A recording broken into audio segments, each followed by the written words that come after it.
బాగా చూసుకో అంటూ వివాహిత సూసైడ్ సెల్ఫీ. కరీంనగర్ జిల్లాకు చెందిన శ్రావ్య 27 సంవత్సరాలు, ధర్మతేజ 2020లో ప్రేమ పెళ్లి చేసుకున్నారు. కొడుకు పుట్టాక భర్త దుబాయ్ వెళ్లాడు. భార్య మరొకరితో ఫోన్లో మాట్లాడుతుందనే అనుమానంతో వేధించేవాడు. దీంతో దేవుడిపై ప్రమాణం చేసి చెబుతున్నా, నేను ఎవరితోనూ మాట్లాడట్లేదు, నేను చనిపోయాక నా ఫోన్ చూడు, నిజం తెలుస్తుంది, కొడుకును బాగా చూసుకో, నువ్వు టెన్షన్ పడకు అని సెల్ఫీ వీడియో తీసుకుంటూ ఆత్మహత్య చేసుకుంది. Thank you. నా జీవితంలో నువ్వు నన్ను నమ్మినందుకు. నేను ఎవరితోటి మాట్లాడలేదు.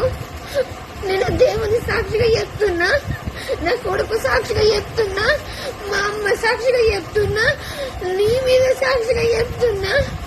నేను నా పెళ్ళైన కాడి నుంచి నేను ఇంతవరకు ఎవరితోటి మాట్లాడలేదు.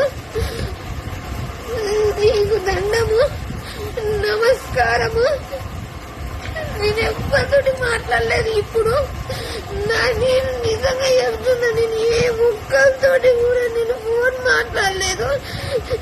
ప్రమాణ పూర్తిగా చెప్తున్నా, ప్రమాణం పూర్తిగా చెప్తున్నా. నేను మాట్లాడలేదు రజేష, నేను మాట్లాడలేదు. నిజంగా చెప్తున్నారా?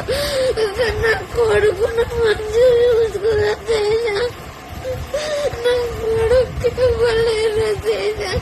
నేను ఎవరితోనే మాట్లాడలేదు. నాకున్న టెన్షన్లకి నేను పిచ్చిదాన్ని అవుతున్నారా?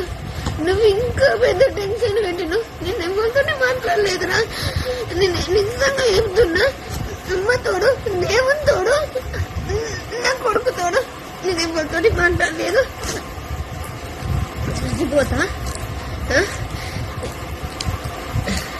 నువ్వు ఎట్లాగైనా మంచిగానే ఉంటావు.